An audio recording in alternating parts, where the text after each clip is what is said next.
Subscribe bell பட்டனை press பண்ணி ஆல்னு choose பண்ணுங்க. ஹாய் ஃப்ரெண்ட்ஸ், வெல்கம் டு அம்மா சமையல் ஃபுட் சேனல். இன்னைக்கு ஸ்பெஷலாக என்ன சமைக்க போகிறோன்னா மீன் அசாம் படாஸ் ஞோஞ்சா ஸ்டைலில். இந்த ரெசிபிக்கு தேவையான பொருட்கள் கீழே டிஸ்கிரிப்ஷன் பாக்ஸில் இருக்குது. சட்டியில் எண்ணெயை ஊற்றிக்கிட்டு சூடாக்கிக்குங்க. இந்த சமையலுக்கு முன்கூட்டியே சில காய்கறிகளை பொரிச்சு வச்சுக்கணும். முதல்ல பயிற்றங்காயை பொரிச்சு எடுத்துக்கலாம். இதை ரொம்ப பொரிக்க வேணாம், லேசாக பொரிச்சு எடுத்தாலே போதும். அடுத்தது வெண்டைக்காயும் பொரிச்சு எடுத்துக்கலாம். இதையும் லேசாக பொரிச்சு எடுத்தாச்சு. வாங்க கடைசியாக கத்திரிக்காவை பொரிச்சிக்கலாம். இந்த கத்திரிக்காவை மட்டும் நல்லா வெந்து பொரிச்சு எடுத்துக்குங்க. இந்த 3 காய்கறிகளையும் பொரிச்சாச்சு. அடுத்தது வாங்க மீனை பொரிச்சு எடுத்துக்கலாம். இந்த வவ்வால் மீனை சுத்தம் பண்ணி வெட்டி மேலே லேசாக கீறி விட்டுருக்கேன். கூடவே கொஞ்சம் உப்பு, மஞ்சள் தூள் போட்டு ஒரு 10 நிமிஷம் மேரினேட் பண்ணி வச்சுருக்கேன். இதை எண்ணெயில் சேர்த்து 2 பக்கட்டும் அழகாக பொரிச்சு எடுத்துக்குங்க. இந்த மாதிரி சூடான எண்ணெயை மேலே ஊற்றும் போது நீங்கள் திருப்பி போட்டிங்கன்னா அந்த தோல் அடியில் ஒட்டிக்காது, அழகாக வெந்து வரும். மீனை நல்லா இந்த மாதிரி கோல்டன் ப்ரௌனாக கிறிஸ்பியாக பொரிச்சு எடுத்துக்குங்க. மீன் பொரிச்சு தனியாக எடுத்து வச்சாச்சு. அடுத்தது வாங்க அசாம் படாஸ் பேஸ்ட் செய்ய ரெடி பண்ணிக்கலாம். இதுதான் அசாம் படாஸ் பேஸ்ட் அரைக்கிற பொருட்கள்.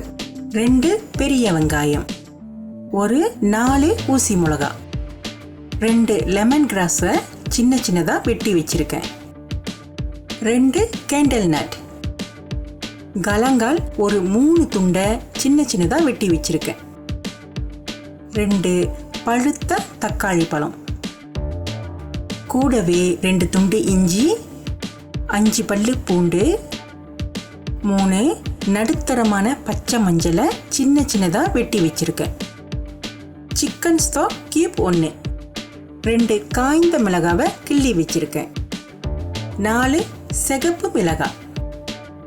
இதை எல்லாத்தையும் சேர்த்து கூடவே கொஞ்சம் தண்ணி ஊற்றி கொரன்னு அரைச்சிக்குங்க. இந்த அசாம் படாஸோட பேஸ்ட்டை பார்த்தீங்களா, கலர் எவ்வளோ அழகாக இருக்குது. இதை இப்போ சூடான எண்ணெயில் ஊற்றிக்கிங்க. இதை நான் மீன் பொரிச்ச எண்ணெயிலேயே ஊற்றிக்கிறேன், கூடுதல் சுவையாக இருக்கும். இதை நல்லா வதக்கி விட்டு பச்சை வாசனைலாம் போய் நல்லா வேக விடுங்க. நல்லா வெந்து லேசாக எண்ணெய் பிரிய ஆரம்பித்தோன்னே கரைச்சி வச்ச புளி தண்ணியை சேர்த்துக்கலாம். இங்கே நான் 3/4 கப் அளவுக்கு சேர்த்துக்கிறேன். அடுத்தது இது கூடவே காஃபீர் லைம் லீஃபை சேர்த்துக்கலாம். இது ஒரு நல்ல மணத்தை கொடுக்கும் இந்த அசாம் படாஸ்க்கு. நான் இங்கே 2 டேபிள் ஸ்பூன் ப்ரௌன் சுகர் சேர்த்துருக்கேன். நீங்கள் டேஸ்ட் பண்ணி எவ்வளோ வேணுமோ சேர்த்துக்குங்க. தேவையான அளவுக்கு உப்பு சேர்த்துக்குங்க. இதை நல்லா கிண்டி விட்டு வேக விடுங்க. மிதமான தீயில இது நல்லா எண்ணெய் பிரிஞ்சு வரணும். இங்கே பாருங்க, இந்த மாதிரி நல்லா வெந்து சாந்து மாதிரி வரணும். இப்போ இதில் பொரிச்சு வச்ச காய்கறிகளை சேர்த்துக்கலாம். கூடவே ஒரு தக்காளி பழத்தை வெட்டி சேர்த்துக்குங்க. இதுக்கப்புறம் இதை லேசாக மிக்ஸ் பண்ணி விட்டுட்டு அடுப்பை அடைச்சிருங்க. ரொம்ப நேரம் வேக வைக்காதீங்க, அப்புறம் காய்கறிலாம் குழஞ்சி போச்சுன்னா சாப்பிட நல்லா இருக்காது. இப்போ இந்த சாந்து எடுத்து மீன் மேலே சேர்த்துக்கலாம்.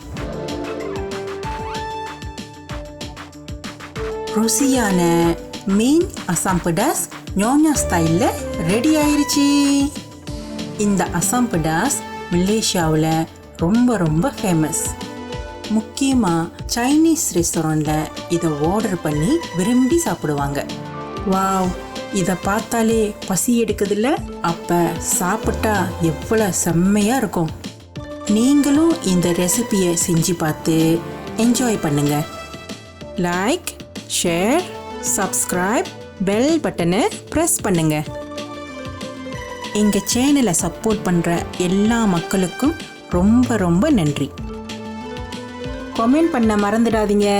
அடுத்த வீடியோவில் பார்க்கலாம். பாய்.